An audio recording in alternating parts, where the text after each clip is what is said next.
Ladies and gentlemen, sports fans alike, welcome to another edition of Bill Swerski Sports Talk Chicago, one of the couple, two, three best podcasts around. So sit back, grab yourself a cold one and a Polish sausage, park your keister in the French room, and listen to Bill Swerski Sports Talk Chicago. In Chicago, you know that all sports rock. The Bears, Hawks, Bulls, Cubs, and Sox. Pick your favorite, you can choose, as long as the Packers lose. For everything you need to know, it's Bill Swerski Sports Talk Chicago. Bill Swerski Sports Talk Chicago. Hey everybody, welcome to another edition of Bill Swerski Sports Talk Chicago.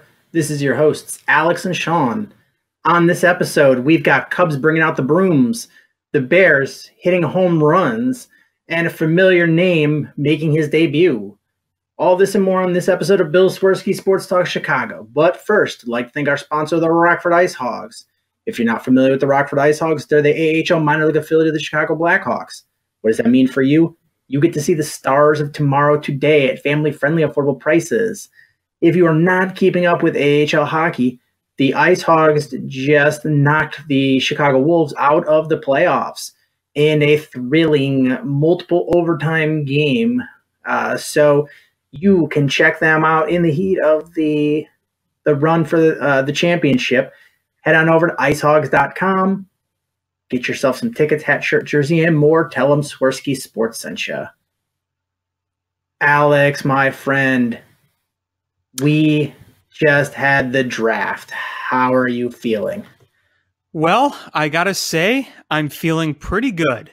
I'm not only liking really just the moves that they're making in the draft in terms of who they're picking, but I just think it's incredibly refreshing to see optimism from a number of people on the Bears, because we're seeing good chemistry, I feel like, between Matt Nagy, between Ryan Pace and his guys.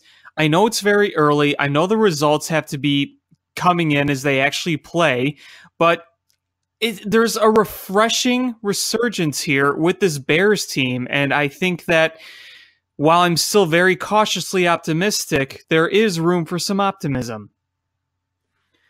I mean, what I'm so excited about is this team seems to have a direction. Right. That's huge for me. They're not just picking willy-nilly. It's very, once you look at a player, you know what their reasonings for that player being drafted are, and you know what they're looking to do with that player, and you understand the motivation. If the player doesn't work out, that happens. There's never been a team that's hit 100% on draft picks.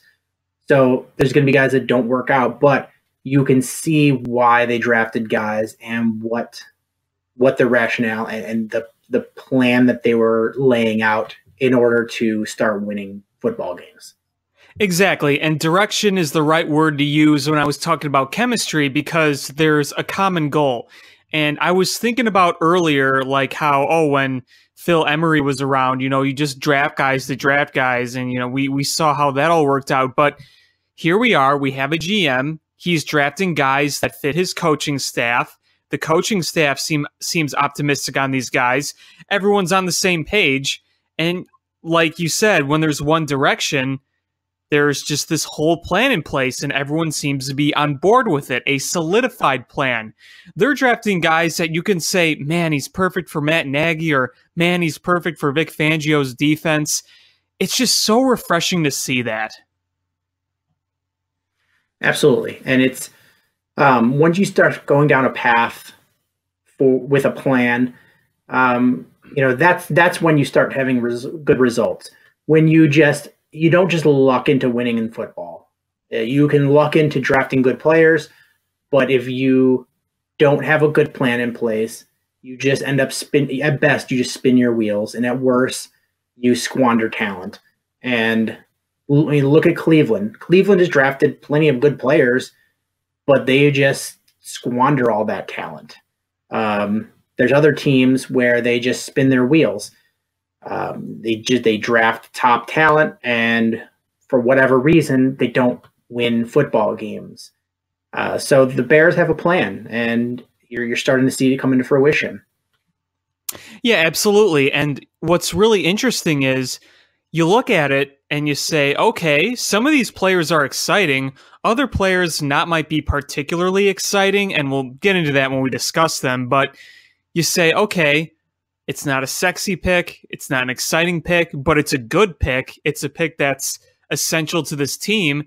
And because you see that there's a good plan, a good outlook, that kind of gets you excited, even though it's not a very exciting pick. And you're probably thinking who I'm thinking of right now, but again, we'll get into that a little bit more this episode. But yeah, you look at everything they've drafted and you're saying, okay, there's a spot for all of them. There's a need for all of them. It makes sense. That's the best thing to say about this draft. Everything made sense. And there's a couple, before we start going in and talking about the actual draft itself per se, there's a couple things that I wanted to talk about. Some notes I made during the first round and after the first round concluded that night before I went to bed. And some of them are based on comments that I read online, and some of them are based on a lot of things I've read and heard.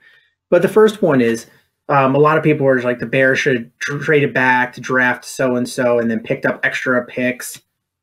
I mean, the first thing you have to realize is it takes two to tango. You can't just be like, you know what, I'm going to trade back 5 spots and take this team's second and third and their first. But they have to be willing to, that team has to be willing to do it. And if you're not in a spot with a player that they want, why would they trade up? It just, it has to make sense for both teams. And then the Bears clearly didn't get any sort of trade offer that they were willing to take that made sense for them. And instead they decided, well, the players on the board right now, we would much rather have Roquan Smith than whoever else might be available at a pick if we trade back, based on the compensation we're getting.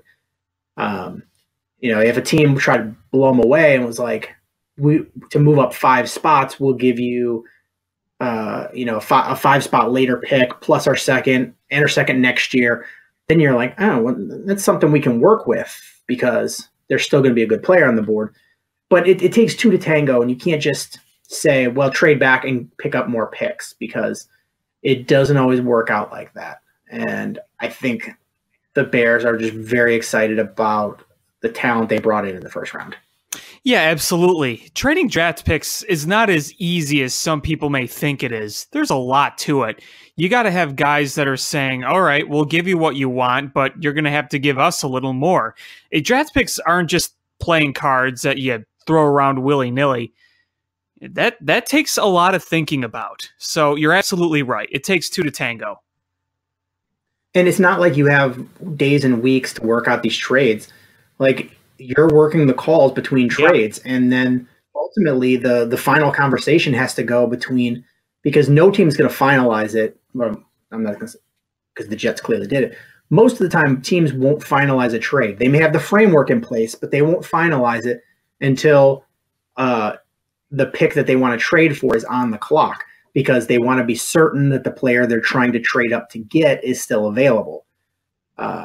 I've read about a couple of trades, or at least one trade that was in place, and the player that the team that had the higher pick nixed the trade because a player that they didn't think would fall to them fell to them, and that was Denver. So you're only have sometimes a few minutes to negotiate this trade and make it happen, and that's a high pressure situation. And if you feel that you've got a really good football player and, time is ticking, then, better to make the splash pick than to have multiple of a later round potentially. Yeah, because think about it.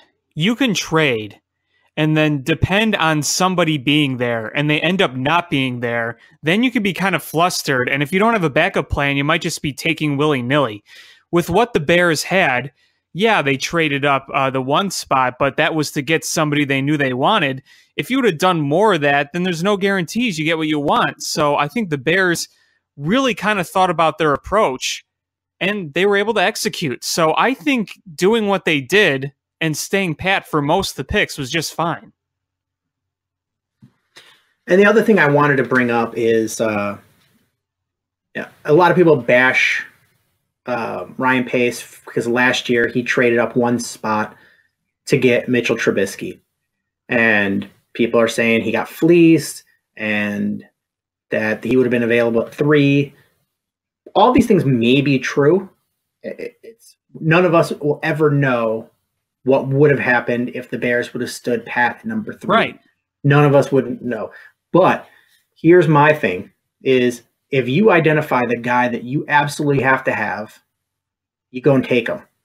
Alex, I'm imagining you like Thanksgiving dinner. Oh, yeah. It's one of my favorite times of the year. What is your absolute number one favorite food that if you don't have it, you are miserable and it's not Thanksgiving if you don't have it? Stuffing. Okay. What's a food you like, but you're willing to go forego it, if to get stuffing? Let's see. I like turkey, but it actually might be my least favorite part of Thanksgiving. Like, give me the sweet potatoes, mashed potatoes, stuffing, like all before that. All right. So what if somebody tells you that there's a good chance somebody's bringing the stuffing, but they may not bring the stuffing, and you're not positive. But if you forego sweet potatoes and pumpkin pie, you'll have everything else you want, and you can guarantee that you'll have stuffing, and it's the stuffing you want made by this favorite, the person who makes it the best. Wouldn't you take it? Hell yeah. Especially the stuffing I eat at Thanksgiving. Oh, I'd take that 10 times out of 10. And that's what I'm saying with the draft is if you identify this guy that you have to have in the draft and you have to give up some picks that might turn out to be, okay players, but they, the higher potential to be busts, then, don't you do that? And I'm going to go, and the reason I'm saying this is I read a lot of reports that the 49ers really wanted Roquan Smith. What pick did he get picked? 8. Where did the 49ers pick? Was it 9th? 9th. So the guy they wanted went one spot ahead. If they were really wanted to have him, then they had to scramble for a plan B. And if you were gung-ho about a player and you have to suddenly scramble for a plan B, that's a tough situation to be in. If you want to wrap it back around with the Bears, think about the year they drafted Kevin White. From all I've heard, is they really wanted Leonard Williams. And Leonard Williams, everybody was sure he was going to fall to the Bears because the Jets weren't going to pick him because they already had a good defensive front. The Jets picked Leonard Williams. The Bears had to settle for Kevin White. And Leonard Williams has been pretty good. Kevin White's been terrible. Well, Kevin White has been incomplete grade because of injury.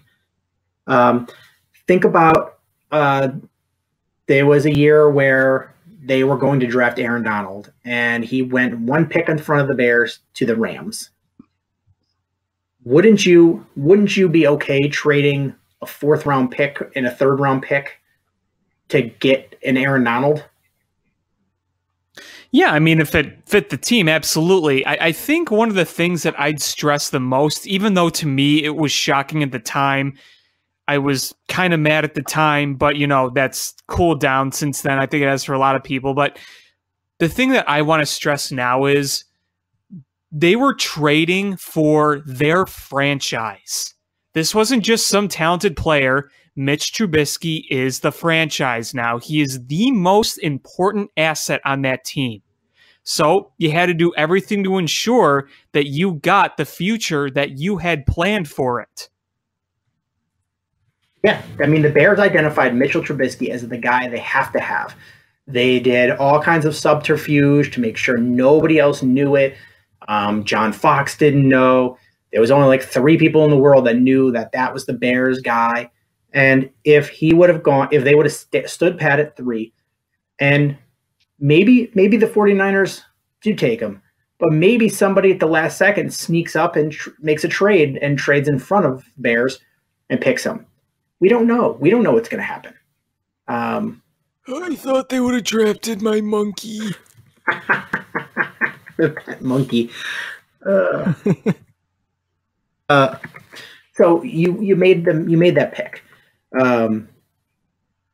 And here's for the Bears, if in that 2014 draft, let's say they gave the same amount up to move up 1 spot to get Aaron Donald. They would have had Aaron Donald, and they would have passed on Kyle Fuller, but they would also had to lose the draft picks that ended up being Ego Ferguson and Will Sutton. Wouldn't you trade Kyle Fuller, Ego Ferguson, and Will Sutton for Aaron Donald? Yeah. I would too.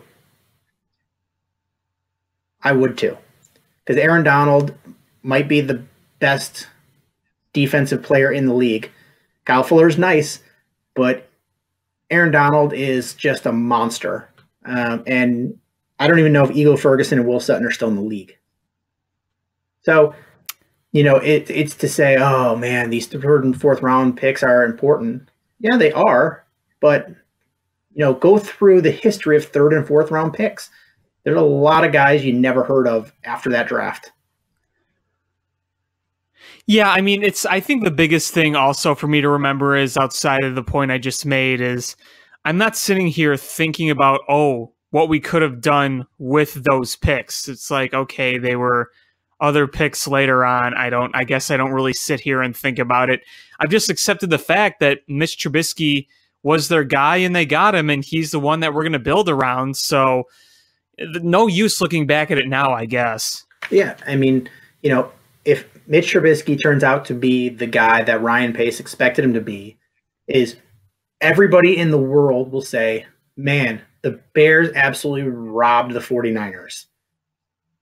They gave up, a couple of mid-round picks to get this guy. So, it's one of those things where in the moment, Ryan Pace did the best thing he felt he needed to do to get the guy he wanted. And if it pans out the way he's expecting, history will rewrite the way we frame that trade. In the moment, national media, I guess the Chicago media too, everybody killed that trade. But in 5 years, if Mitch Trubisky is where we think he is, we want him to be and who he is, then we're all going to be laughing, belly laughing. We're going to be Pillsbury Doughboy, thinking about this trade and how bad we robbed the 49ers. I'll remember that one. So on to the actual draft. So the Bears stood pat at number 8, and the draft went a little differently than I expected it to in some regards, but I guess I was expecting the Browns to not be the Browns, but the Browns came through and were the Browns. And so it made for a little bit of an interesting draft, but what we thought was going to happen happened, and good players fell further down the list than they would have in other years. And the Bears ended up with what a lot of people consider the 2nd best defensive player in the draft, and that's Roquan Smith. And this was the guy I wanted. Was my favorite. So I was really, really happy when they got him, because I had a feeling that Quentin Nelson was going to be taken already. I thought that even if Quentin Nelson was available, though I wouldn't have minded at all if they would have drafted him, I think Roquan Smith is just a really good fit for this team. He'll fit in right with Fangio's defense. I think Fangio's going to like him a lot. He has so many good tools with him, not only skill or athleticism, but also the leadership.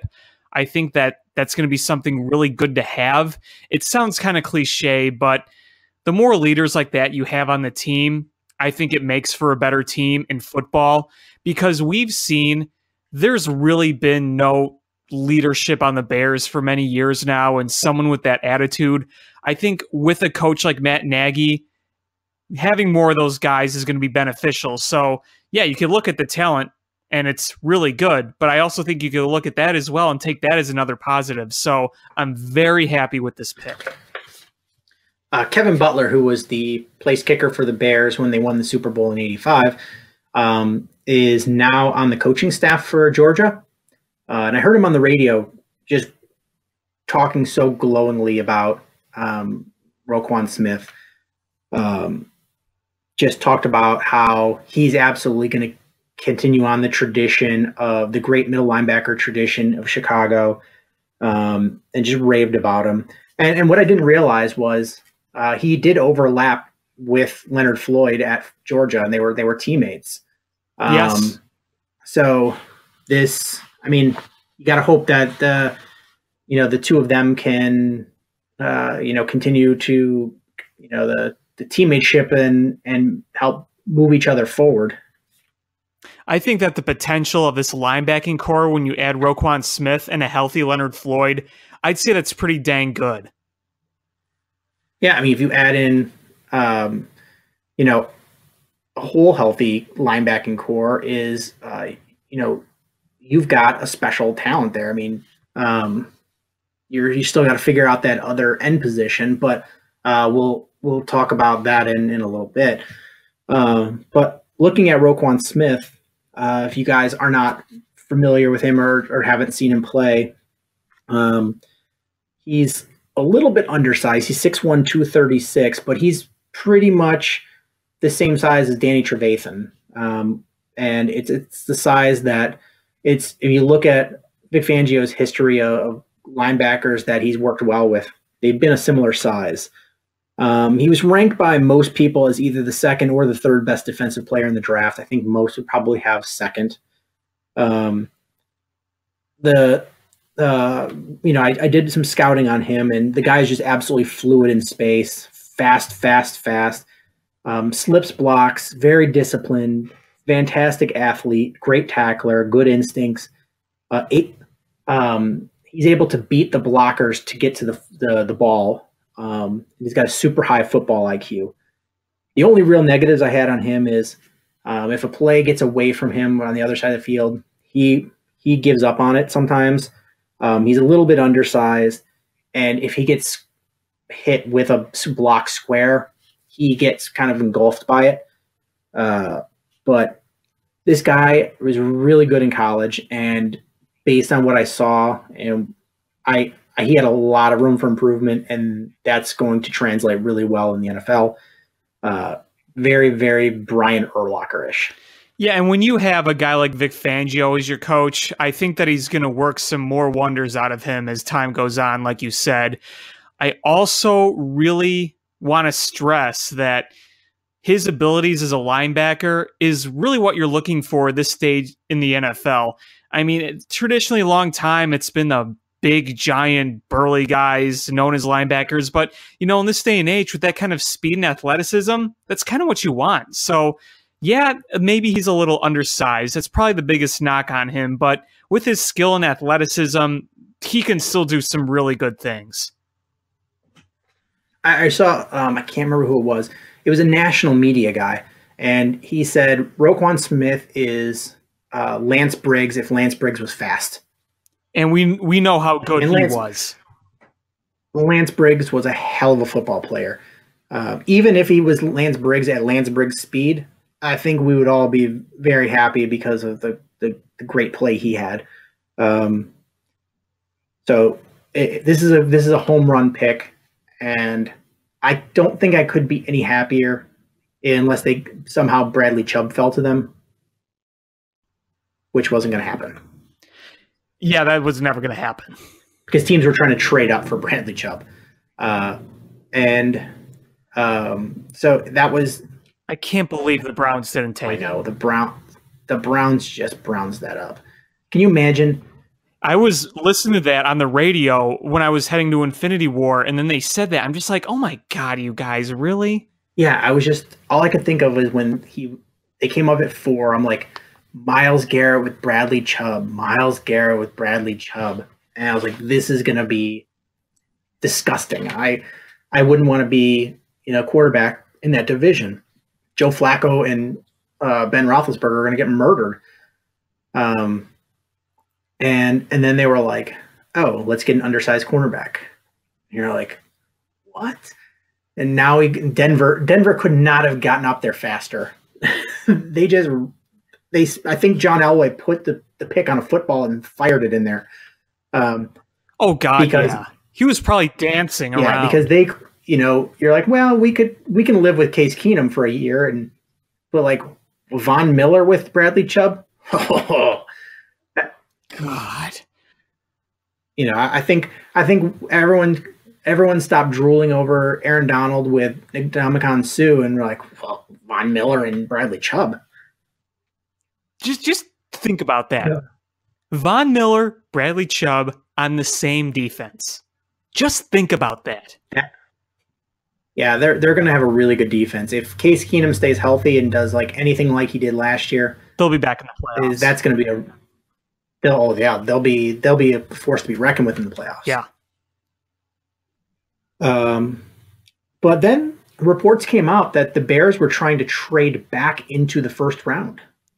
I don't know if you saw those. Yeah, I saw those too. I didn't really give them much thought, but I saw them. They were trying to get Calvin Ridley. Nah. I mean, I don't know what they would have to give up, but apparently it was too much. So then the Bears ended up staying pat and with the second round pick. And in the way that the draft was shaping up is there was a lot of really, really good football players left at the top of the second round. That's one of the things I really like about when they switched the formats. So back several years ago, the way it was Saturday was rounds 1 through 3, and 4 through 7 were on Sunday. And now it's the first round is on Thursday, second and third are on Friday, and the rest are on Saturday. So after the first round is you get a chance to sit down, really look at who is taken, who's available, why did the people that fell, and reevaluate. And I think it's a lot more fun. So you got to see all these players that were up there, and James Daniels, the guy that they ended up taking, was one of the guys I had on my list of players I really liked. I think it answered a lot of questions I had about what the Bears were going to do in the middle of their offensive line.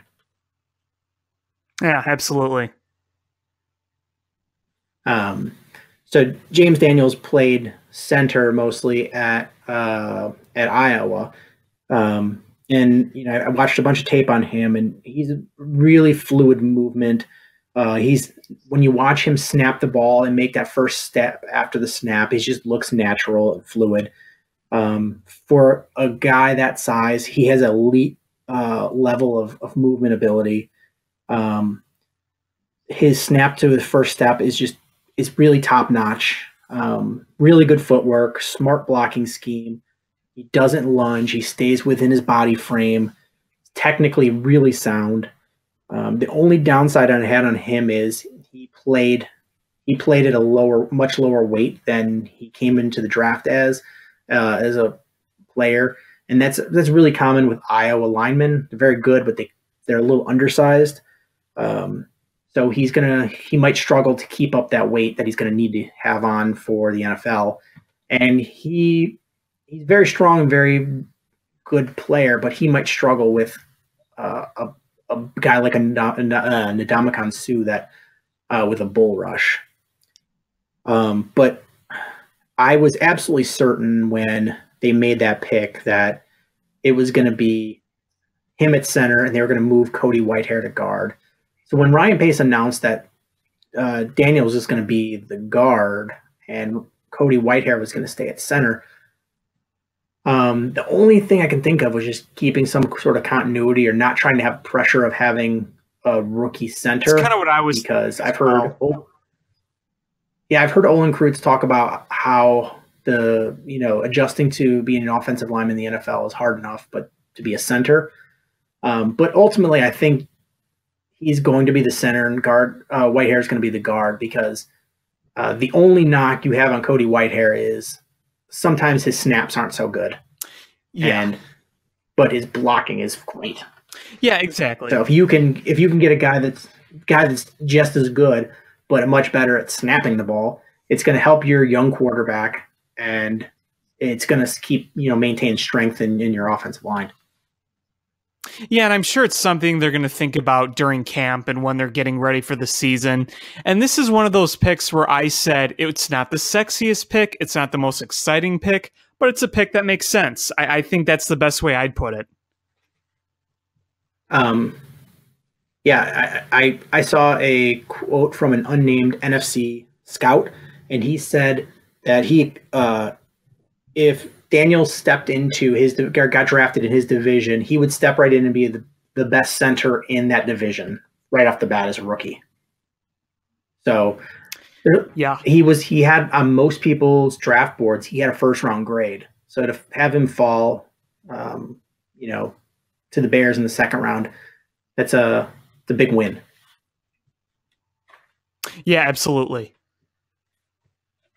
So, picking him, like with Roquan Smith, it helps you make that defense as a whole better. Nick Kwiatkowski is a very good football player, but he has limitations, and he's nowhere near the player Roquan Smith is. So that's just when the way you get better is you replace a guy that's pretty good and you replace him with a guy that's really good, and then the guy that's pretty good is your backup, and that makes things improves defense or your team as a whole all around.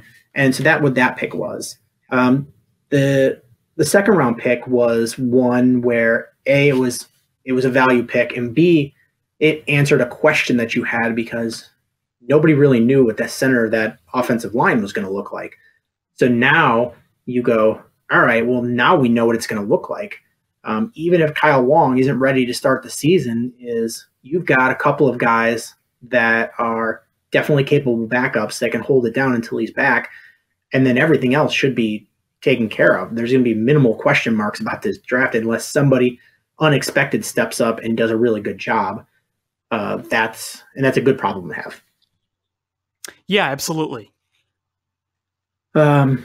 And then the Bears made the splash move of trading back into the second round by trading one of their fourth round picks and next year's second rounder for wide receiver Anthony Miller out of Memphis. This was another value pick. He's a guy that was flying up a lot of people's draft boards. From everything I've read, he's just flying up there. Rising stock guy and a hot commodity. So the Bears traded back in and got him because there was no way he was going to be last until the fourth round when they picked again. The guy he's undersized. He's 5'11", 201 pounds, but very strong. Did 22 reps of 225 on the bench at the combine. Former state champion at hurdles. He's a guy that's a gym rat, workaholic kind of guy. And when I watch the tape on him, he's a really effective route runner. When you watch him make accelerations out of his cuts, he gets a lot of separation between the cornerback right out of that cut. So it opens up a passing window. He's good at fighting the press coverage. He fights it as well as Steve Smith. He went from a guy that was a walk-on to a second-round draft pick in the NFL. So that says a lot about his work ethic and ability to get better. Ball tracking skills are great. He adjusts his body to make catches. And the big thing is, if you watch when the quarterback scrambled, he read it and worked well with the quarterback to go into a position to make an easier throw for the quarterback, which in my mind, I'm sure that made Matt Nagy's eyes just light up. Oh, yeah, absolutely. I mean, the hands and the footwork is just great with this guy. I think Bears fans should be excited that they were able to get this type of talented wide receiver in this draft, and it was definitely worth the trade, I think. I really think it was. What makes me excited now is thinking, okay, you're going to add Anthony Miller to the likes of Allen Robinson and Taylor Gabriel. You know, it's a shame that we lost Cam Meredith, but you know what? We brought on another very talented wide receiver, so you know, you knew they were going to make a move for a wide receiver, especially with Cameron Meredith going away, and I think they really hit a splash on this one. We should all be very excited. I know he's not a giant who's going to just take off with enormous speed, but all the other tools he has shows that he's going to be a very talented guy in the NFL. Yeah, you know, he's a guy that could play outside or play the slot. He could be either one. So you really are filling some holes, and he also sets you up so you're not counting on Kevin White for anything. Right. If Kevin White comes out and plays awesome in training camp and looks good in preseason, you go bonus. But if he gets injured or he doesn't look good, you can cut your ties and you're not relying on him for anything. And that's the beauty of this pick. Yeah, exactly. I mean, hey, if Kevin White somehow worked out great, that's just another added bonus to this. If not, you have three other guys that are incredibly talented. That's the great thing of it. Yeah, you have three other wide receivers that are talented, and you have several pass-catching tight ends. So you've got Tariq Cohen. So you've got weapons. So Kevin White's going to have to really prove something to make this team this year. Yeah, he really does. And I was talking about this on another show that I do with somebody. Look at the targets Trubisky has this coming year. He's going to have Robinson. He's going to have Gabriel. He's going to have Miller. He's going to have Burton. He's going to have Shaheen. Those five right there. And like you said, you'll also have Tariq Cohen. And you also have Benny Cunningham, too, if he makes the squad. I mean, think about it. Last year, he just had Tariq Cohen, where sometimes he barely even was used because John Fox. Benny Cunningham, kind of the same thing. And, you know, look, how many times did they not really use Adam Shaheen? So you're pretty much giving Trubisky, in a way, a whole new weapon set. Yeah, I mean, his best weapon last year was a guy that the Bears didn't even bother to sign because he's sitting on the street still. And Dontrell Inman. Yeah. The other, unfortunately, had probably a career-ending injury in Zach Miller. Yeah. So the Bears' next draft pick, and here's where I think a lot of people get frustrated with Ryan Pace, is because he picks guys based on their ceiling rather than a guy that can step right in. He looks at the potential rather than being able to step right in. And the Bears, and to his credit, he for the first couple picks picked the guys that can step right in and play. Yeah, I was going to say that's one of the biggest assets that Roquan Smith has. He goes right in there. But it was in the later rounds that Ryan Pace was like, you know what, we're gonna do that. We're gonna pick guys that have high upside, and I think that's fair in the later rounds, because at that point, fourth round is probably the last round you can pick guys that you think you potentially step in and be contributors. Rounds 5 through 7, those are guys you're looking at traits. Be like, I like this trait, or I think they can be a good special teamer, and then cross your fingers and hope they develop. And that's not to say that guys don't develop there. It's just a lot more guys fail than develop in those rounds. Yeah, some of the later guys here, I don't really know much about them. the position wise, again, it makes sense position wise. It makes sense to get another linebacker. It makes sense to get a defensive lineman. It makes sense to get another wide receiver. So yeah, I mean, they make sense. It's just, personally, I don't know much about these guys, but it seems like the potential is there for a number of them. Yeah, so I spent,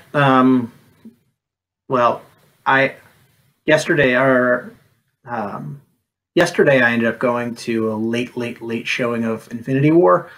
So I didn't get home until like 2 something in the morning. But this morning I got up and I started watching game film of the players I hadn't seen before. So the Bears' 4th round pick, Joel Iyiegbuniwe. I looked up the pronunciations. Iyiegbuniwe. Linebacker out of Western Kentucky, 6'1", 229. And if you look at Roquan Smith, he's like 6'1", 230. So it's a very similar size. You look at him, he's really fast, really athletic, played special teams. He was an ace special teams player in college. Really active at stripping the ball when he was making tackles. This guy, if nothing else, is going to step right in and be a special teams player. And at best is, he could step on and be a replacement linebacker for some of the guys that they've had in the middle linebacking spot, inside linebacker spots over the last couple of years. When there was either injuries or suspensions to their starters, you had guys like John Anderson and John Timu playing inside linebacker. And I like John Timu. He's a very instinctive football player, but he's slow. And that was the big knock I had on him when I scouted him coming out of Washington. I was like, this guy, if you could make him faster, he would be a 1st-round linebacker. But he's slow, and it hurt the Bears. So if nothing else, this guy is going to be. You look at the depth that they have now at inside linebacker, and he's going to be pretty far down that list. But he's going to have a chance to learn and grow under Vic Fangio and under Roquan Smith and Danny Trevathan and Nick Kwiatkowski. And in the meantime, you expect him to be a very good special teams player. And so it's a guy that's going to serve a need in special teams and be a high upside guy. Yeah, and that's what I've heard from the scouting reports I've read, basically. The only thing I'm going to say is if you expect me to spell his name out on Twitter, you got another thing coming. Yeah, I don't know. I hope he comes up with a good nickname because I'll just call him Joel from now on. The 5th round guy was Bilal Nichols, defensive lineman out of Delaware. And the coolest thing about Delaware is they have the same exact uniforms as the University of Michigan. So I like that. But this guy's 6'4", 306. He's a high motor guy. This guy is hustle. He's got really nice handwork, ability to take on double teams. But the knocks I have on him is he needs to maintain better leverage, his pad leverage. When he comes off the line, he doesn't come with a high impact hit on the offensive lineman. He kind of stands upright first. And he doesn't have a great combination of pass rush moves. So he's a developmental guy. But he's a high upside guy that he could either be a taxi squad guy or a practice squad guy that they eventually work in, or if he shows something in training camp, he's going to be a good rotation guy because he's a high motor guy and he's a big, strong guy. That's I saw that he's made 56 tackles, 6.5 for loss, 5.5 sacks in 11 games. So, those are some pretty good numbers. Yeah, I just don't. I mean, he had good pressures in college, but against smaller competition, I don't think he has the moves right now to provide pressure on the quarterback consistently in the NFL. But he's going to be able to be a run stopper and a rotational guy right off the bat. Yeah, that's a nice thing to have. Yeah, I mean, because they don't have a ton of depth there. The 6th round guy is Kylie Fitz, edge rusher out of Utah, 6'4", 263. His 40 times pretty darn good, 4.65, and he had 31 reps on the bench, so he's a pretty strong guy. Watching him play, he can play from a 2-point stance as like a linebacker, outside linebacker, or he can play with his one hand or 2 hands in the dirt. He's got a really nice first step as a pass rusher, good speed, nice use of his hands. When he rounds the corners and the edge rush, he makes good corners. Fast and athletic enough if he needs to drop into coverage to cover somebody. But the huge knock on him is the guy has a bad injury history. Just the injury history has been pretty bad. So there's been not a lot of tape on him.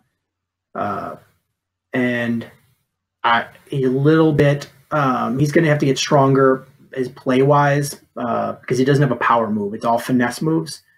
And he might be a little too light to set the edge versus the run, which I guess we said about Leonard Floyd as well. But if this guy's healthy, he's going to step right in and be in that rotation as the outside linebacker. And, he's going to be at his best when he's doing things like twists and stunts or dropping out into coverage, rather than just straight up lining up against the tackle and going at him. So you're going to see him, I think he's going to fit well with a Vic Fangio, and as long as you can keep that guy healthy. Yeah, like I was saying earlier, the drafting of these linebackers has got to make Fangio pretty happy. Oh yeah, I mean, he's already returning most of a squad that was really good last year. So you add in players that are going to help fill some holes you have, and it's just got to make on top of hitting a hole in one on Thursday, getting Roquan Smith has got to make him pretty happy. Oh yeah, for sure. I think that everyone in that organization was happy to have him aboard. I think the players were, the coaches were, Ryan Pace was happy to get him. It really felt good getting that pick because, Trubisky may be the future, but last year we were so shocked and confused and unsure that we weren't really excited and going crazy, where this pick might have been the best I felt of a first pick in a while. Absolutely. The 7th round guy was Javon Wims, wide receiver out of Georgia, another Georgia guy. So they bracketed 1st and 7th rounds with Georgia guys. 6'3", 215 pounds, ran a 4.5 340, which is not that fast for a wide receiver, but it's not slow either. Really nice size, okay speed. He made some really impressive catches. His body control when he's making catches is really good. He was a high school basketball star that was going to play college basketball, much higher regarded as a basketball player, but decided he wanted to play football. He's a hands catcher, which is good.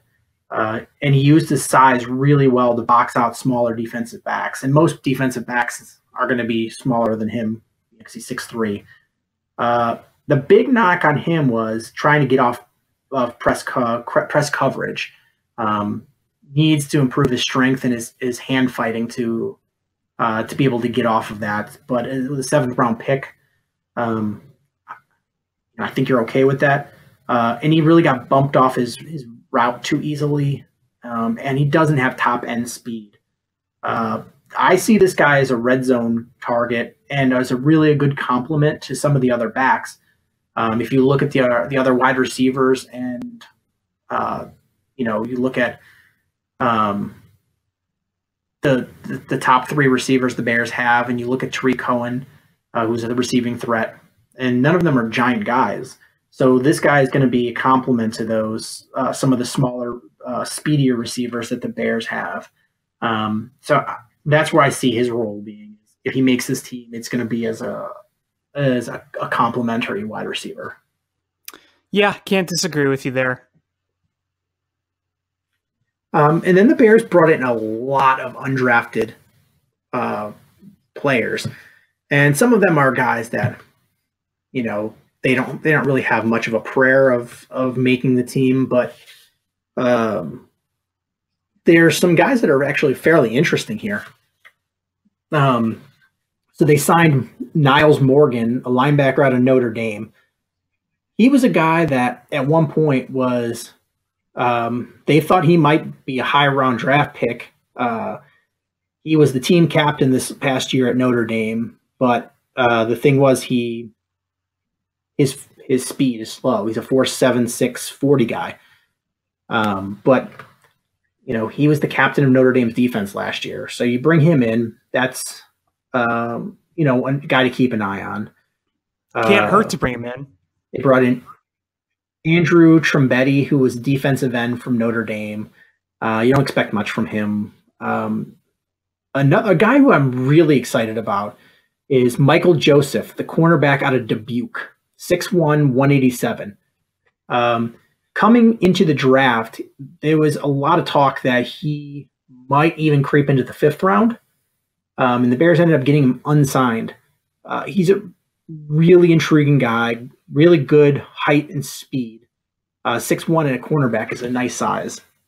He played a variety of different coverage schemes in college, super fluid hips, good recovery, acceleration, and he's got the hands and the ball skills of a wide receiver. And he had 15 interceptions in 3 years. So, I mean, I know he played for Dubuque, which is a D3 school, but he's a guy that you should really keep your eyes on it, because if he can play special teams, he might make the squad. And if nothing else, I would not be shocked to see him on the practice squad. Yeah. Then they signed Nick Orr, defensive back out of TCU. I don't expect anything from him. Ryan Winslow, the punter from Pitt. Pat O'Donnell got signed to, I think it was a 1-year contract. So they're not really sold on Pat O'Donnell. When the Bears drafted him, he has not turned out to be exactly what they expected. He hasn't been bad, but he hasn't earned the mega kick title that nickname he has. So this is just going to be camp competition, and so it's always nice to have competition with your kicking spots. Another guy was interesting is Kevin Tolliver, cornerback out of LSU, 6'2", 192. He was expected to be a 4th round draft pick, and the Bears got him unsigned. When he came out of high school, he was a 5-star recruit. So he was one of the top recruits in all of coming out of high school. Really great size and frame, great on press coverage, great in man coverage. He played at LSU, which is an SEC school. So you know the competition level that he's playing against. And of all of the throws that went at him, he made a play on a third of them. So the guy has all world talent, but the problem is coaches say he has an awful attitude. He's really immature, and he had a shoulder injury last year. Several red flags there, to say the least. A lot of red flags, but when you bring in a guy as an undrafted rookie free agent, what's the worst that happens? I mean, you bring him in, and if he proves that he's worked, you can fix an attitude. You can't teach talent. So if the guy can figure it out as a human being, the Bears have a steal right there. Yeah, exactly. It can't hurt. It's not like they drafted him. If they would have drafted him with those red flags, you would have heard a lot of flack. But, signing him undrafted, again, go for it. If it works, it works. If it doesn't, nothing lost. They signed Ryan Nall, the running back out of Oregon State. He's fun. He's 6'2", 232. It's like a Mike Allstott kind of guy. I have zero likelihood he's going to make this team, but big bruising back.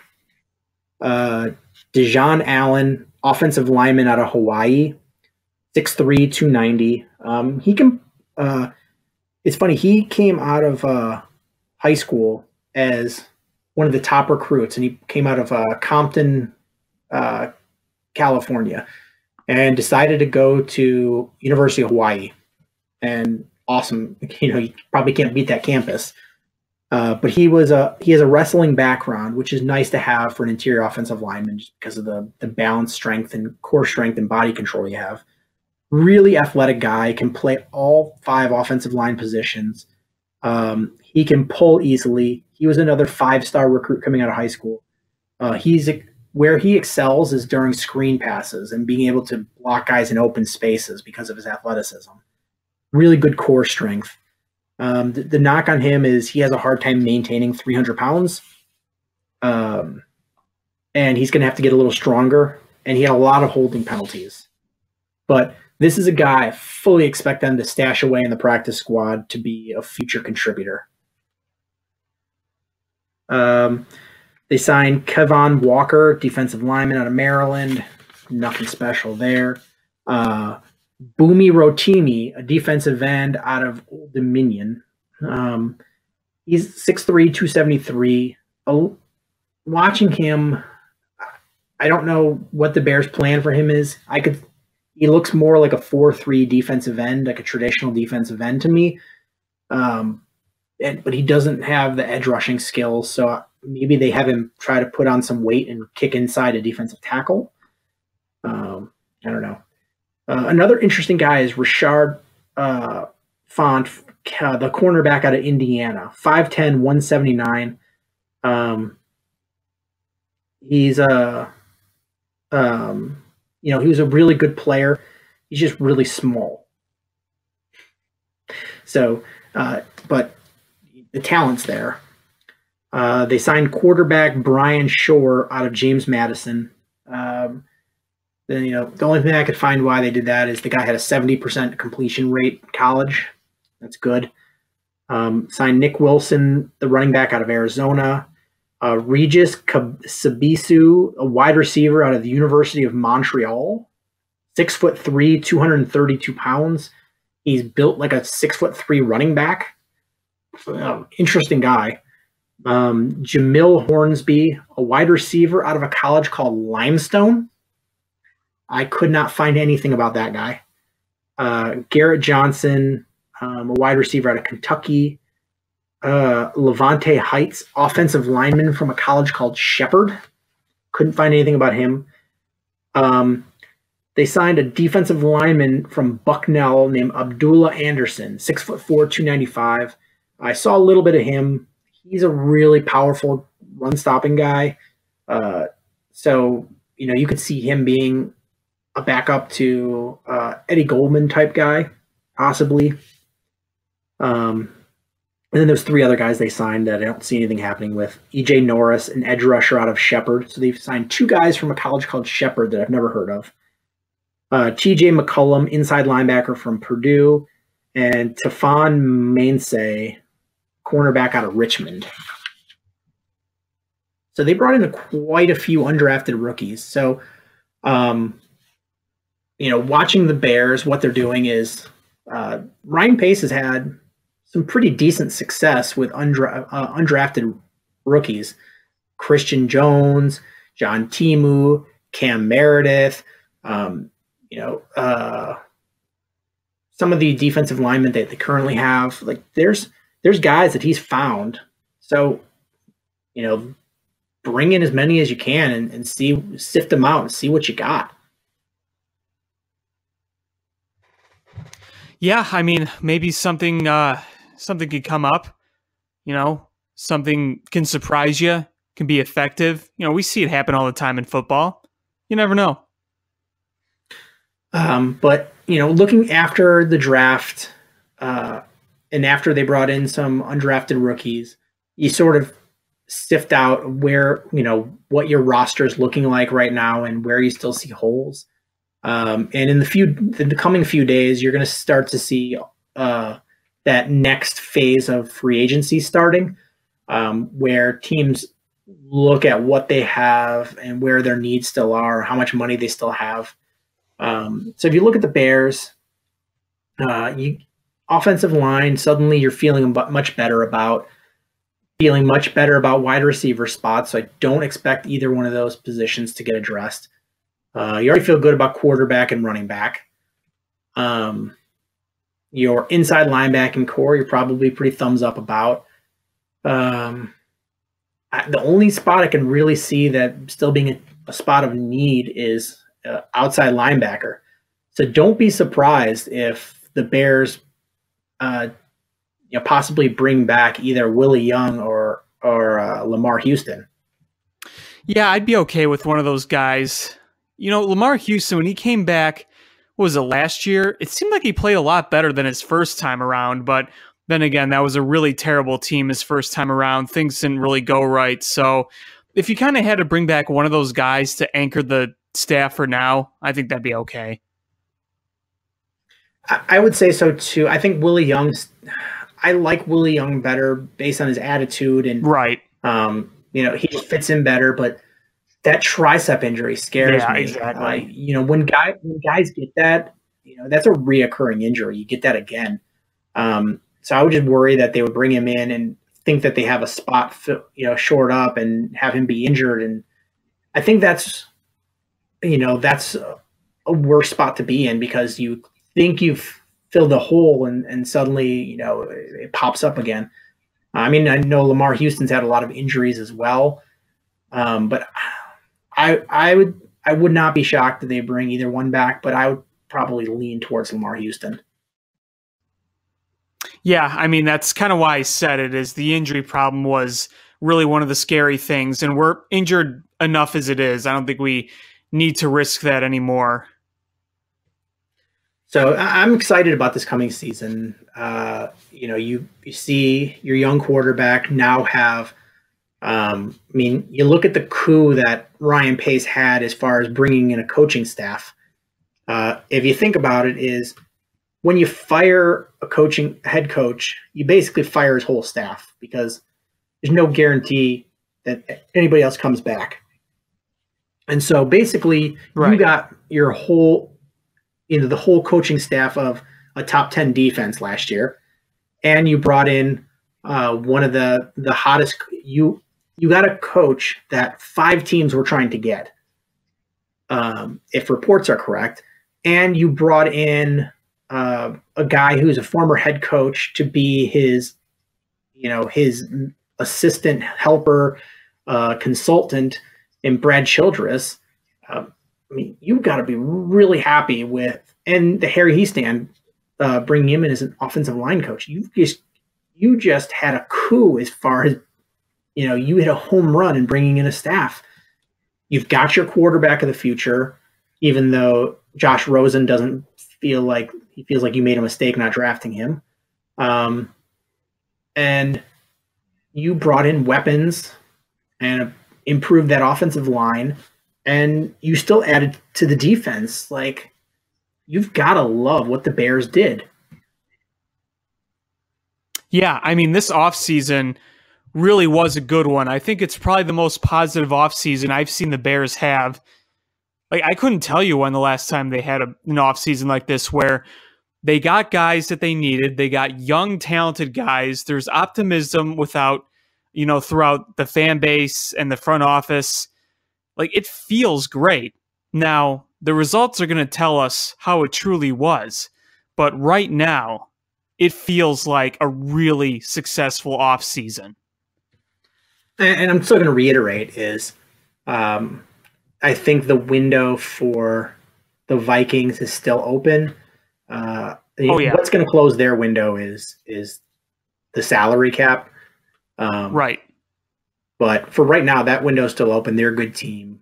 The Packers, I don't think the Packers have a very good team per se, but anytime you have a Hall of Fame quarterback that... If Aaron Rodgers is healthy, they're a playoff team. It's that simple. Yeah, because it's when you have a Hall of Fame quarterback, you have a good team because he makes everybody better.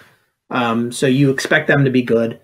And the Lions were a good team last year that just fell apart in certain games, and they got robbed in other games. I mean, I think they had 2 games that they absolutely got robbed in, and that should have put them in the playoffs. And they're adding a coach who is a Bill Belichick disciple, and that could be good or that could be bad because there's been not a very good track record of Belichick guys, but you feel like there's a different vibe with Matt Patricia. So it's a tough division, and the Bears have a lot cut up for them, but I really like the direction they're going in. Me too. It's going to be tough in this division. You're going to have to beat these guys, but, it looks good. So, like I've said before, you can't really just rely on a window closing for one of your opponents because that's not going to happen. You just got to go beat them. That's all you got to do. It's not easy at all, but that's the reality of it. So you want to switch over to baseball for a little bit? Yeah, let's do it. We can wrap this up with baseball. The first thing I want to bring up is not really Cubs directly per se. While we were recording last week, Gleyber Torres made his Major League Baseball debut. Yes, he did, and that was a hot topic in both New York and Chicago. We didn't talk about it last week, but you got what you expected. You saw some nice at-bats. You saw some poor at-bats. He's on a stud roster, batting ninth. I think it's a good spot for him. Is low pressure and still getting that experience, and he's the guy going forward. Yeah, and I mean you have the support of that roster. You have Judge, Stanton, Gardner, Hicks, Gregorius is a monster. Gary Sanchez. I mean, that roster is just dangerous from top to bottom, and you're a kid that's gonna be playing around them, and when you have good guys around you, good things will happen. Yeah, and there's no pressure on you because you don't need to do anything for them to score runs. They scored 14 runs and 10 runs in 2 of the games he played. And I was like, oh, maybe he did something. I looked and I was like, I think he was 0 for 4 in both of them. They don't need you to do anything to score a lot of runs. You're just there to get the experience and in a year or two, be a big time contributor. So you just got to grow. You just got to, it's gaining that experience. No pressure. Yep, exactly. It's kind of like the White Sox players have like no pressure because nobody expects them to win. You're on a team that's winning, but nobody expects you to do anything because you've got, a bunch of absolute ogres clobbering the ball. They don't need you. Yeah, it's a great way of putting it. It's really is. It's a different kind of pressure, and I knew New York media is pretty ruthless. Yes, they are. But again, they're going to beat up Judge and they're going to beat up Stanton, and when things aren't going well, they're not going to beat up Torres. Yeah, I mean, they were brutal with Giancarlo Stanton in his first week, but the thing is, he's pretty much the face of the franchise right now next to Aaron Judge. I mean, those two guys are the face of the Yankees, and they're going to be in the spotlight no matter what happens. I mean, Stanton is the highest paid player in baseball. You beat him up. Torres is a guy that you got for lending a pitcher for half a season to another team, and then you got him back. So he's just basically like found money. So no need to beat him up. Yeah, and that's why this was such a big conversation in Chicago, is because he was coming from the Cubs in that Chapman trade. I just want to remind everybody that banners fly forever, so that was still a good trade. Yeah, I will trade having a good middle infielder that still hasn't proven anything in the majors for a World Series any day of the week. Any day of the week. And look, we knew that Chapman was a rental. We knew that. They weren't going to pay him a ridiculous amount of money. I didn't really want him on this team very long. It's like, okay, you're kind of a, not exactly a role model, I'd say. You're not a guy that I'd want to rely on for a long time because the way he throws, he basically just throws really hard. And when you get wear and tear, it's going to slow down. You don't want to have that on you for several years. He was literally just a guy for a playoff run, and they got that out of him. And, you're going to have to give up something to get something. I don't think that we're looking back at Gleyber Torres and saying, oh, he could be making our debut if we would have missed out winning that World Series. So, it's not something I really regret. I mean, for the Cubs, he would have been brought up and he would have played in place of, I don't know where would he have played if he was the Cubs? Well, he's what, an infielder? He's an infielder, right. So I guess when Zobrist and Bryant were out, they would have moved Javi over to third and put him at second. Unless they made a move with Russell, like a trade or something, I don't know. But yeah, right now there really wasn't much of a spot. It's kind of like Jamie or Candelario. Some Cub fans are upset with the Justin Wilson trade because Justin Wilson hasn't been that great as a Cub and Avila was a rental. But, Avila did some good things down the stretch last year. And the same thing with Candelario. Where was he going to play? He was being blocked by Chris Bryant and others. If he was in any other organization with like a rebuilding scenario like the Tigers are, yeah, I mean, he would have been up sooner, but he wasn't because of who he was blocked by. Yeah, absolutely. I mean, the thing is, when you look at, I know there's people that are out there that are bummed that a team like a Cubs, that their farm system doesn't have a bunch of top 100 guys on it, is who cares?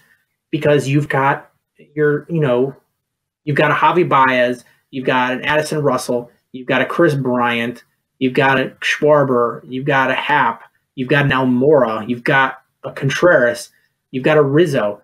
I mean, where is the spot that a top 100 player is going to go? They're just going to spin their wheels in the minor leagues because you can't bring them up anywhere.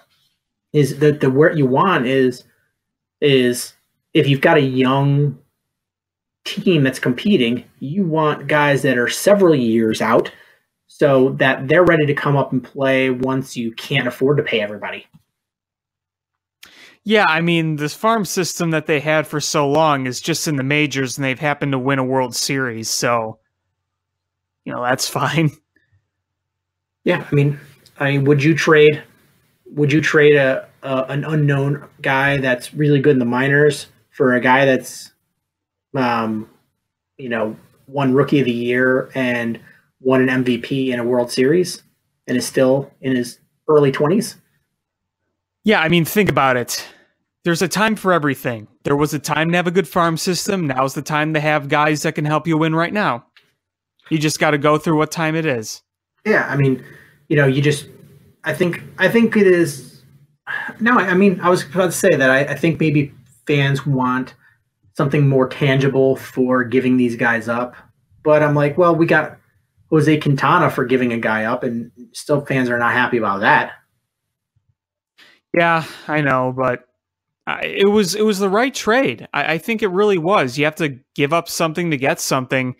Look, I'll admit there will probably be times where I'll see Eloy Jimenez crushing 40 home runs on the South Side and be like, damn, that was once ours. But I'll just remember why they made the trade. And, hopefully the Cubs can win a World Series with Quintana, so it'll kind of be like Gleyber Torres. Absolutely. But, going actually to the Cubs organization, they had a really nice long weekend. I think we've said several times that it's really hard to sweep a 4-game series against the team, especially a team that is your division rival, and beating you in the standings. And the Cubs did just that. Went in and swept a 4-game series against Milwaukee. Yeah, and this is also the division rival that's been talking trash to you since, I don't know, what was it, January? Oh, they nonstop yap from a team that can't sell their stadium out. Yeah, I mean, they keep trying with these comebacks. It's like, just stop. Just stop. And it's true. So far, so good for the Cubs. Yeah, so, I mean, going into this, the Cubs were in third place in the division. And, they, this week they had a split with the Indians, which the loss was, it wasn't an ugly loss, but it was a really frustrating loss. Yeah, it was just kind of annoying. 3 solo home runs, it was just annoying. Yeah, and especially after, not being able to have any offense after you just clobbered the team the day before. And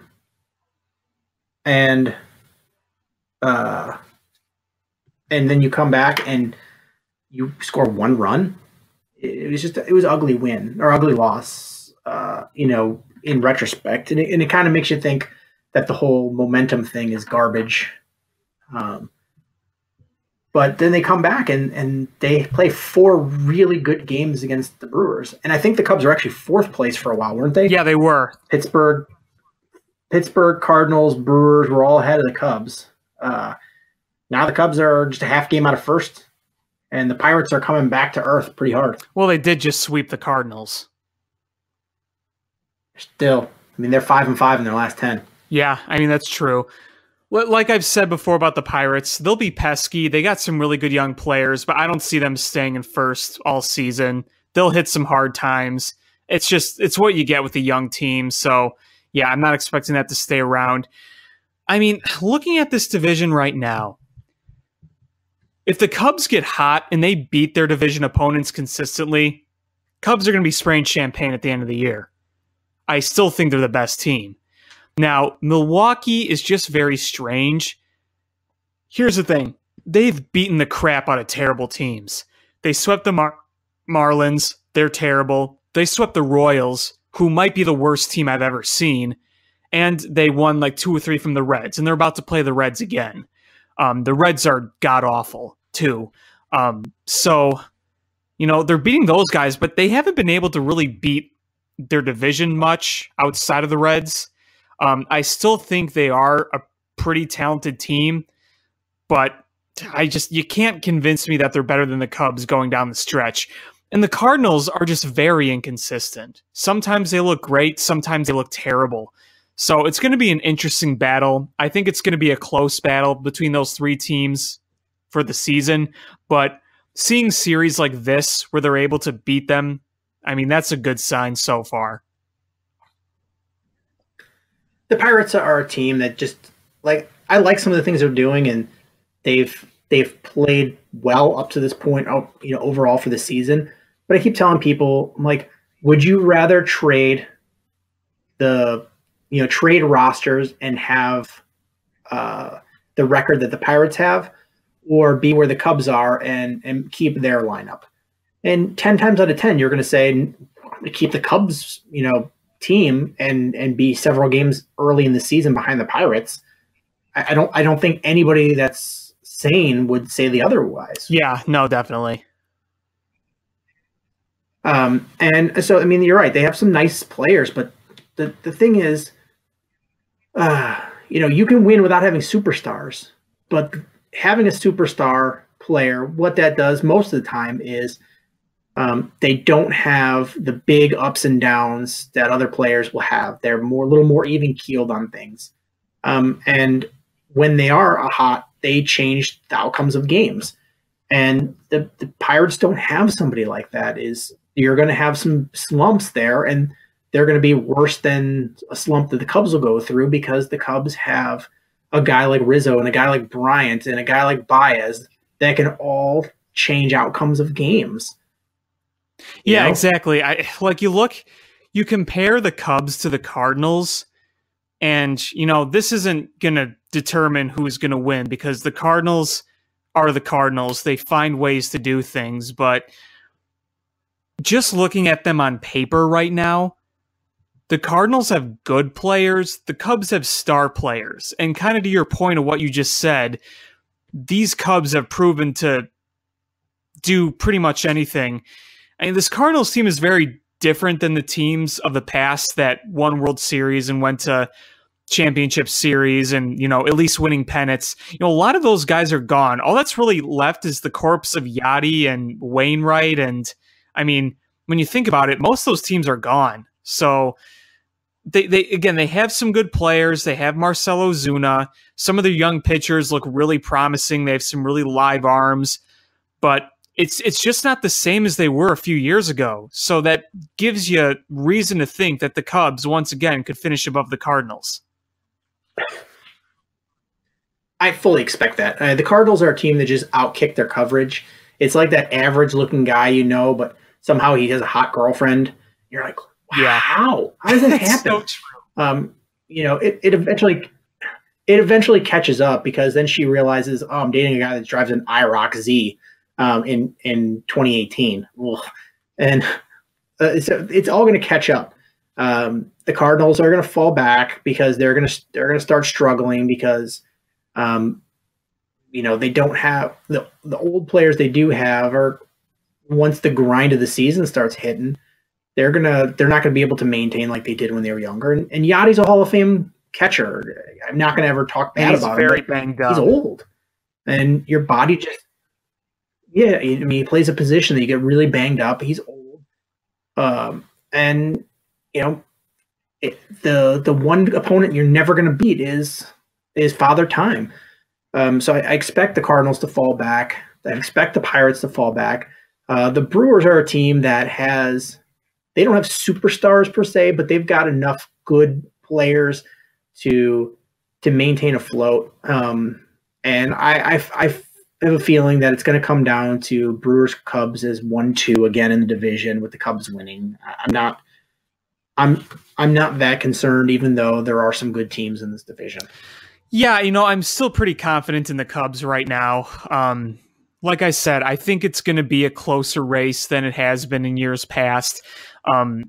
Because looking at the past 2 years, though I can agree with what you said for the Cubs and the Brewers, but they are improved. And like you said, they're not bad, but I think right now the Cubs are better.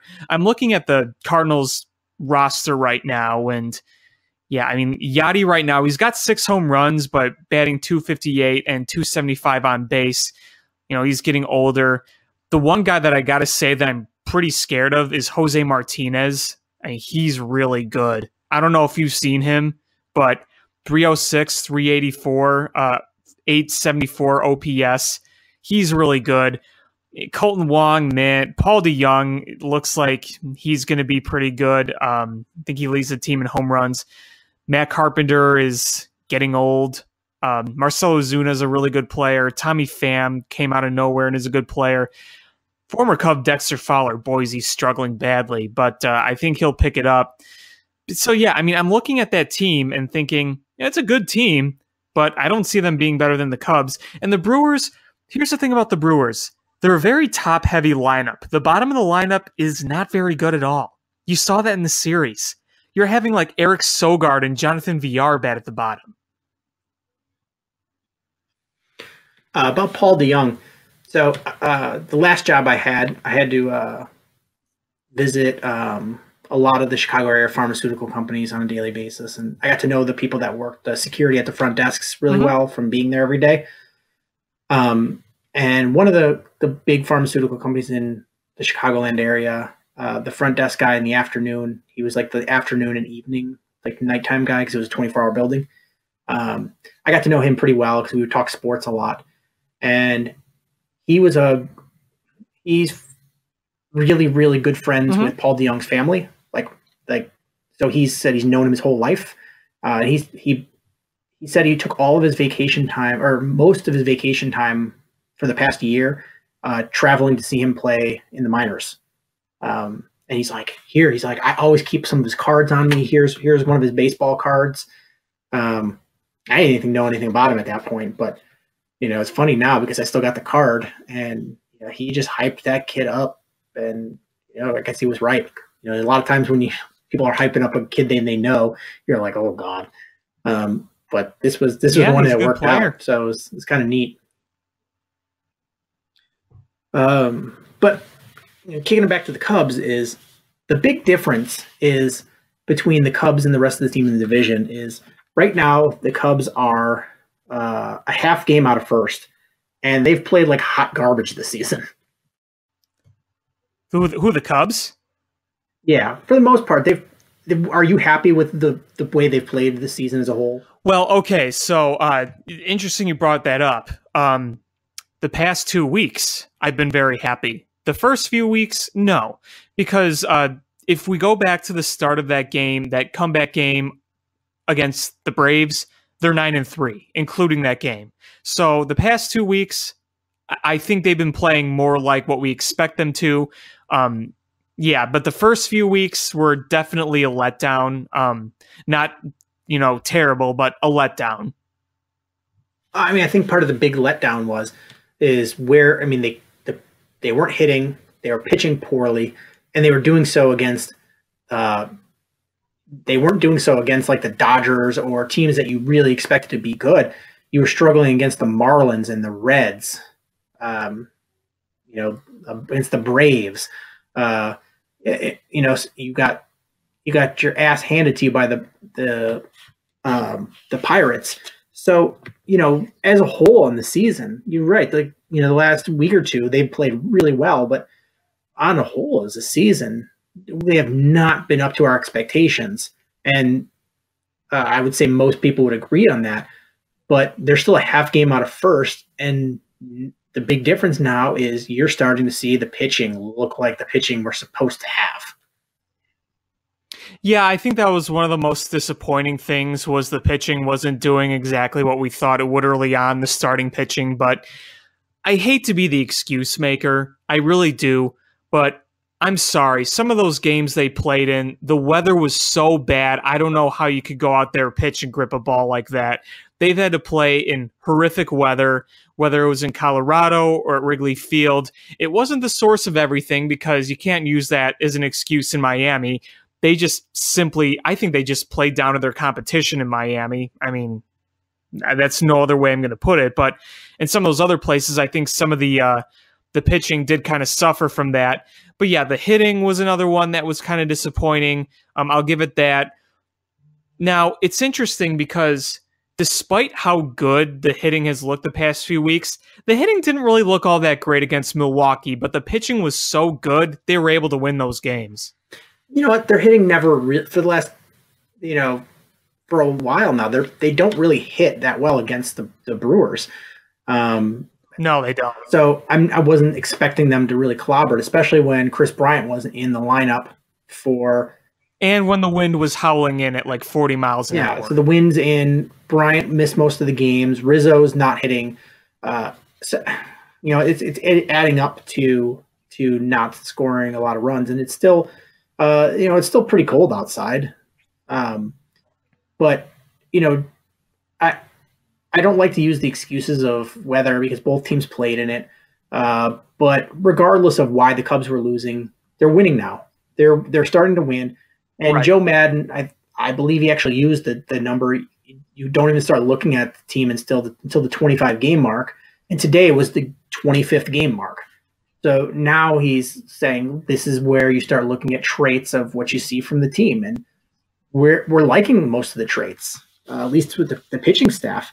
I mean, in this 4-game series against the Brewers, who has been their big rival for the last couple seasons, in 4 games they gave up 2 runs. And they were coming in on an 8-game winning streak too. Yeah, they were a team on fire. It's not that they were a bad team.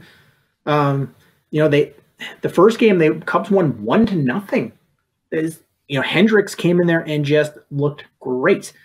And it was the Cubs weren't hitting. They had a solo home run from Schwarber. That was the difference.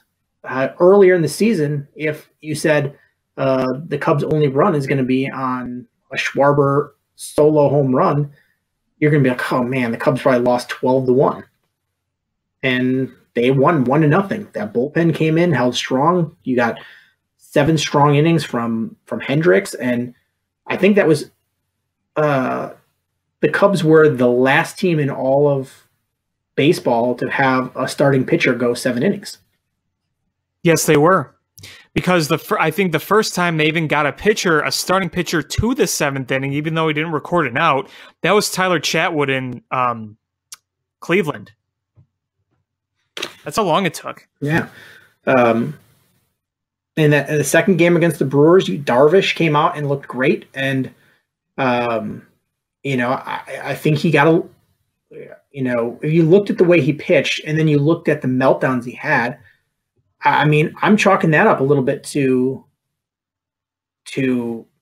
I don't want to call it the yips, but some sort of mental issue. And he cited having a long talk with Joe about it, and he came out and he worked out of some struggles, and some of that stuff he was throwing was filthy. Oh, yeah. I mean, the one that most people were talking about was that half curve, half changeup that came in at less than 70 miles an hour. That was a thing of beauty. And what's nice about that start, not only was it good for his confidence, but it shows you that, again, I'm going to bring up the weather, but when he pitched in Colorado, he was throwing mainly fastballs because you can't really get good break when you're pitching in the conditions in Colorado. He was finally able to come to Wrigley Field where it wasn't bitterly cold, and he was able to get the movement on his pitches. And you saw him do that also in Milwaukee in a closed dome stadium. So if he's able to pitch with the movement he puts on those, then he'll be very effective. Yeah, that pitch you're talking about is, I'll have to find the clip of it and tweet it out. But like, you're right. I think every Cubs fan saw that pitch and went, "Woo! Pay that man the money," because it was beautiful. Filthy. Like, how? Like, I mean, you know what? If you threw that against a little leaguer, he's probably clobbering it. But major league players are not ready for that. Like, because you're geared up to hit even a slow pitch at like 80 some miles an hour, and that thing came in at like, it was like almost like a lob. It was just filthy. It was probably the prettiest pitch of the season so far by a Cub. And there have been, a couple, whether it was that or one of the 99 low and away pitches from Brandon Morrow. But boy, you got to put that one up there. Yeah. So, I mean, you got 6 innings pitched out of him, a 3-hit baseball with 8 strikeouts. You're going to take that any day of the week. Absolutely. Yeah, he looked locked in. And then you follow that up with Quintana showing you why you traded for him. 7 innings pitched, 2 hits, 7 strikeouts, only 1 walk. I thought that performance was really, really important for Quintana, because the performance before, he put up a gutsy performance. Unfortunately, it was in Colorado. It's hard to pitch there. The one before that was a disastrous one. That was the one against the Braves, I believe. And yeah, I mean, he just wanted a nice redemption start, and he was able to get ahead of the count in most of those Brewers. And it shows that when he's getting that inside corner call and he's dotting it, he's going to be very effective. He had everything working. Yeah, I hope we get more starts like that, because I loved it. Yeah. And then today's start, you got a really nice one out of Chatwood, and I think we're starting to learn to live with the walks he gives up. But 7 innings pitched, 2 hit baseball, 3 walks. When he gives up 6, 7 walks, a little hard to swallow, but we have to realize that he's a guy that's going to give up walks. But when you only have 2 hits, that's, I think we'll take that from our 5th starter. 3 is a much more acceptable range than 6 or 7. Yeah, absolutely. And, I think we've all come to accept that we're going to get, he's not a guy that's going to, have more strikeouts than walks by more than 1 or 2, if he even does. But it's just to manage the number of walks in the situations when you give up the walks. Well, it's funny because he struggled in the first inning, but got the double play to end it. From like the second and third inning to the end of his start, he just breezed through. And I mean, and getting the ground out, and when you give up a walk, that's the MO, and how he gets out of those, and I think that's part of the reason that the Cubs were excited to have him, because getting ground balls with a good infield. Chris Bryant is your weak link as far as an infielder, and he's become a pretty darn good third baseman. So, you hardly call him a weak link. yeah, I mean, I wouldn't call him weak. I'm just saying Rizzo is an elite fielding first baseman. Javi Baez is an elite level infielder, period. Addison Russell is a very, very, very good shortstop. And, so it's even being pretty good, like you're still the weak link because of just the absolute level of talent on that infield as far as fielding goes. Yeah, exactly. I mean, and part of the awesomeness of the Cubs, play the last couple weeks has been the unlikely pairing of Albert Almora and Javi Baez at the top of the lineup. Yeah, I mean, it continues to be productive. I know today they didn't really do much, but, they were due to have a game where they didn't do much. But, boy, they were riding 11-game hitting streaks. That is really impressive. And today, Baez crushed a ball to the warning track for an out, so it's not like he just struck out a billion times today. He was still making contact, even if they weren't landing for hits. So you're going to keep riding with that as long as it works.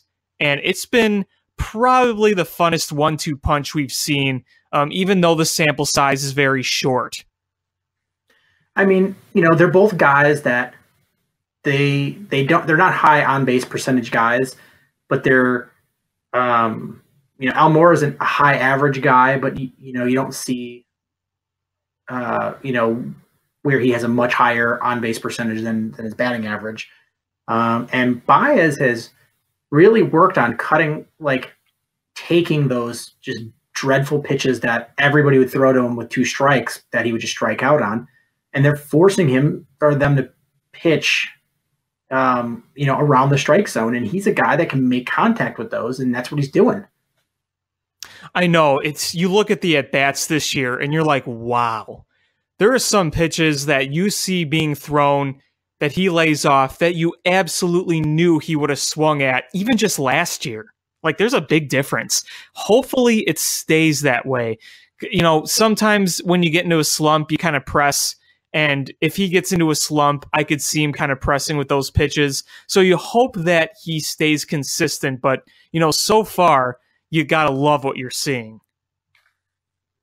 It's funny. I went back and looked at a bunch of at-bats from the first time he came up with the Cubs.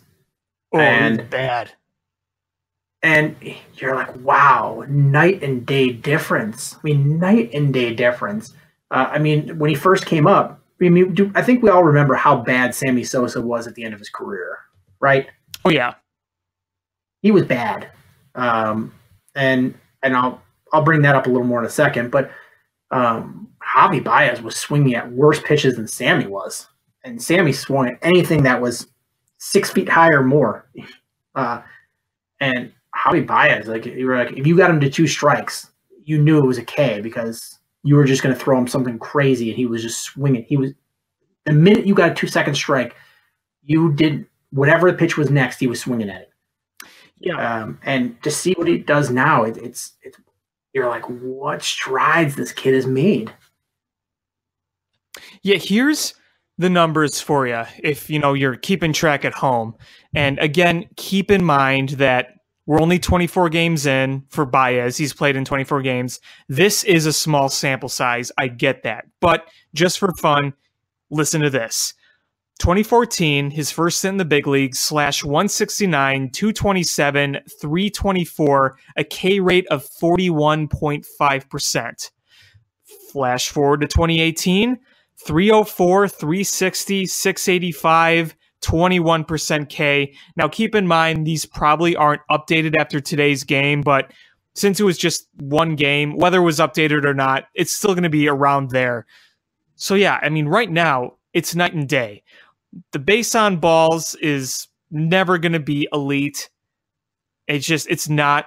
It is funny, though. He went from a 3.3% walk rate in 142 games in 2016 to a 5.9 last year. So, hopefully there will continue to be an increase. It's never going to be big, but if we're going to see more improvement from this kid, look out. Yeah, I mean, you're seeing good play from guys that you thought you had seen ceilings on. And then the one guy I think we're all sitting there waiting for is Addison Russell. Yeah, I don't know. I'm starting to think that this is what we're going to get from him. I don't know what you think. I am too. I was hoping that at first it was, a case of a very, very young kid first coming up, and we were seeing some struggles. Then it was like, all right, well, he had a nice year, the year that they won the World Series. You're like, all right, I hope he builds from there. And then he had the personal issues last year with his marriage. You're like, okay, well, maybe we chalk those up to that. But then this year, he talked about how he was healthy and he was in a good space mentally and all these things, and we're not seeing any difference. So I don't know where to go from there, because he's a very good fielding player, but he's just not providing the offensive firepower that you need to be an elite level team. Yeah, I mean, it's one of those things where you say, okay, when do we draw the line? When is it where we say there's more time, or we say there's been plenty of time and we're not seeing the improvements we need? I think that really this year is that time. If we don't continue to see any more, then yeah, I think it's safe to conclude that that's what he is. And that's why I'm starting to lean towards that. Well, and honestly, is you look at the crop of free agents coming this year, and everybody is all about Bryce Harper. Doesn't Manny Machado make more sense? Think about an infield where up the middle you have Baez and Manny Machado for a second. Just think about that. That's a nice infield. And I mean, Bryce Harper, I would love to have Bryce Harper, but you've got, what do you do with all those outfielders? I mean, you could, I guess you make Hayward a defensive replacement, and then you alternate between Schwarber and Happ and Almora of who's playing. But I think if you're spending the money, is Manny Machado's very, very good baseball player, and he's a big upgrade over Addison Russell. Oh yeah, for sure, absolutely. So I mean, I would love to have either one of those guys, but I just think one makes more sense than the other one. Yeah, no, and I think people would agree with you on that. If Addison Russell were playing a lot better, I think the opinions would be different. But considering the circumstances, I think that makes sense. I mean, for 2018, so just this year in 25 games, Manny Machado's at a 1.6 WAR. It's a B WAR, but it's still 1.6 WAR. I mean, think about it. The guy's entering his prime right now. When you think about it. Yeah, he's got stupid stats right now. He's got 9 home runs. He's batting .358 with a .438 on-base percentage and a 1.17 OPS. Yeah, and you know that he's not going to just drop off greatly. He's Manny Machado. He's one of the best there is in the game, and he's going to keep playing at an elite level. Yeah, I mean, both those guys are going to be elite level players. I wouldn't argue with either one, but I would just be nice to see. I guess I have more hope of developing Schwarber and Happ over Addison Russell as a hitter. Yeah, I mean, right now, based on the results, that's a very justifiable statement considering Schwarber, his stat line this year looks really good so far, and Addison Russell's does not. Yeah, I mean, man, just looking at his career stats, Manny Machado is filthy. He had a down year last year, but the year before that, he was top 5 in voting for MVP with a 294 batting average and an 876 OPS.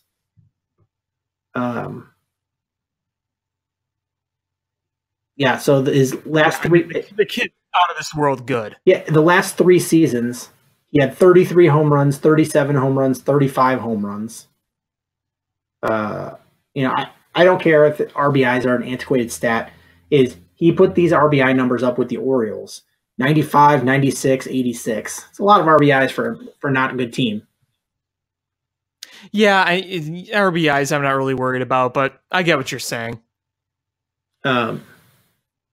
But I mean, he's just a really good baseball player, and I would love to see him as a Cub. He would look good in that blue hat. Oh yeah, I would not complain 1 minute for him being in a Cubs uniform. But I mean, the last thing I want to talk about is, the White Sox struggling. But have you seen Michael Kopech's minor league starts?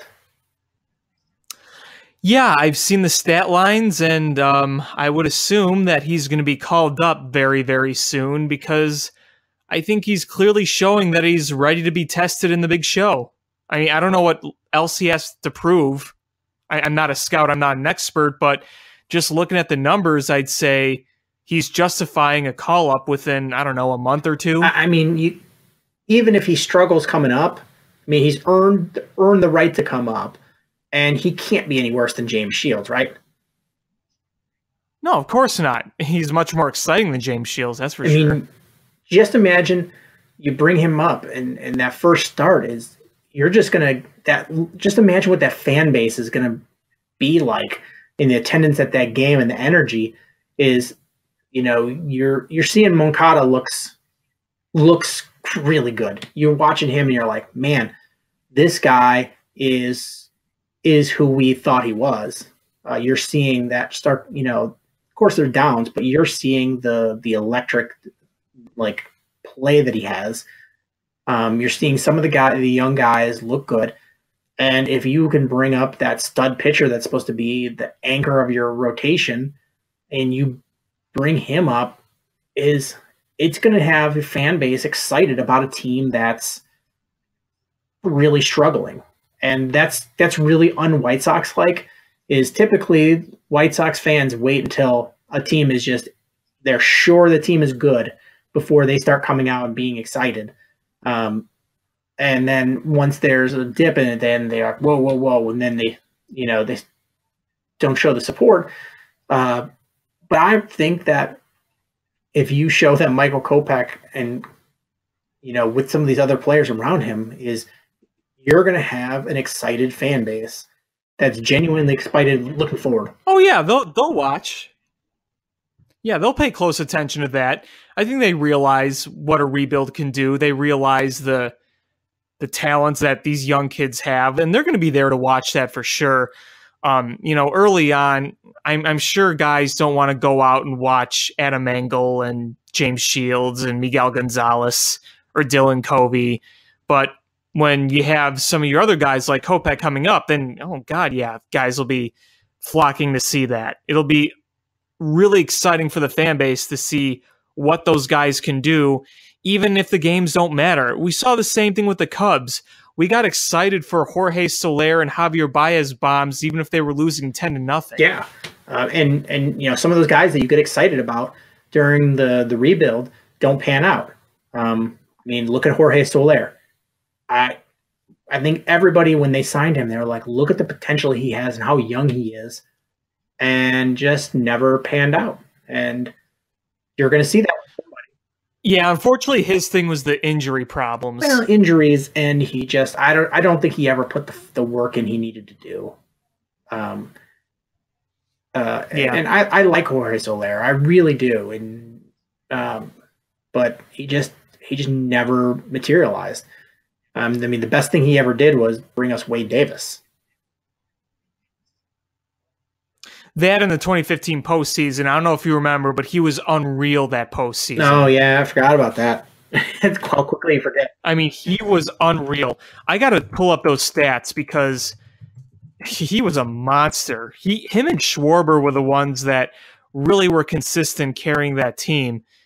Hey, so far this year, 22 games, Soler's slashing 296, 433, and 898.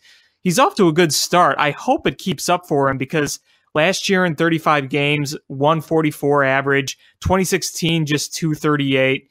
Yeah, I mean, things didn't go out as he planned here, but I still hope the best for him. But yeah, here's the NLDS from 2015. 571, 769, 1.571 with 2 home runs. And then in the Mets series, when they didn't hit, he still bat 417 with a 417 on base and 833 slugging. His OPS in the 2015 NLDS was 2.341. That's solid. I'll take that.